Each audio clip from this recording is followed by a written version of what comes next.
Breaking news. প্রিয় দর্শক, আজকের সংসদে গরম খবর। আওয়ামী লীগ সভানেত্রী সাবেক প্রধানমন্ত্রীকে দেশে ফিরিয়ে আনতে সংসদে সুখবর দিলেন প্রধানমন্ত্রী তারেক রহমান। বিস্তারিত জানতে পুরো ভিডিও দেখার অনুরোধ রইল। গুরুত্বপূর্ণ সব সংবাদ দেখতে আমাদের সঙ্গে থাকুন। শেখ হাসিনার মৃত্যুদণ্ডের রায়ে আন্তর্জাতিক চ্যালেঞ্জ, লন্ডনের ল ফার্মের আইনি নোটিশ ও নতুন সমীকরণ। দেশে ফিরছে শেখ হাসিনা।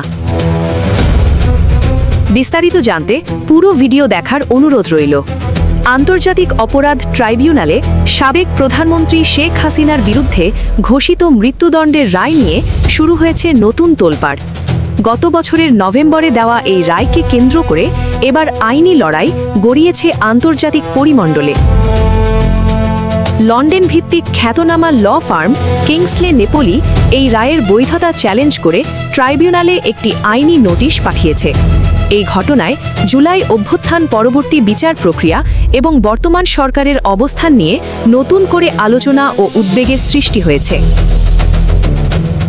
গণমাধ্যমের খবর অনুযায়ী কিংসলে নেপোলি তাদের নোটিশে শেখ হাসিনার বিচার প্রক্রিয়াকে বেআইনি এবং আন্তর্জাতিক আইনের পরিপন্থী বলে অভিহিত করেছে।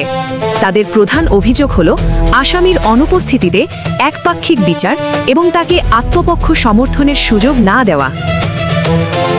নোটিশে দাবি করা হয়েছে এটি নাগরিক ও রাজনৈতিক অধিকার সম্পর্কিত আন্তর্জাতিক চুক্তির 14 অনুচ্ছেদের স্পষ্ট লঙ্ঘন। ট্রাইব্যুনালের বিচারক নিয়োগের স্বচ্ছতা নিয়ে প্রশ্ন তোলা হয়েছে।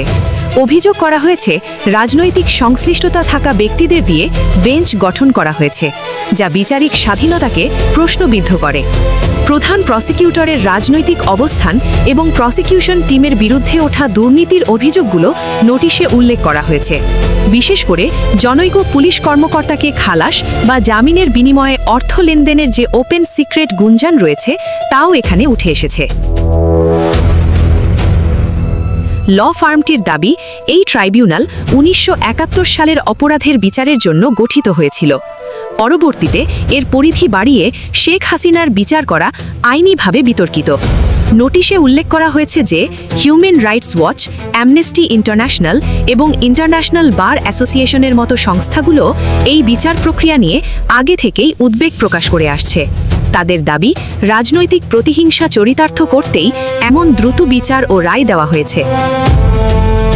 লন্ডন ভিত্তিক এই আইনি সংস্থার দাবি অত্যন্ত স্পষ্ট। এই রায় অবিলম্বে বাতিল করতে হবে এবং আন্তর্জাতিক মান বজায় রেখে পুনরায় বিচারের ব্যবস্থা করতে হবে।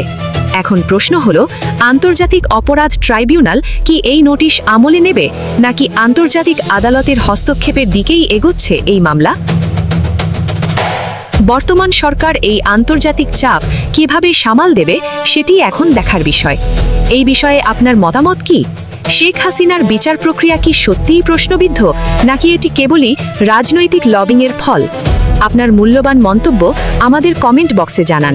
দেশের এবং বিদেশের সব চাঞ্চল্যকর খবরের আপডেট পেতে দর্শক, চাঞ্চল্যকর সব সংবাদ দেখতে আমাদের খুলনা চ্যানেলটা সাবস্ক্রাইব করে বেল বাটনটি অন করে পাশে থাকুন।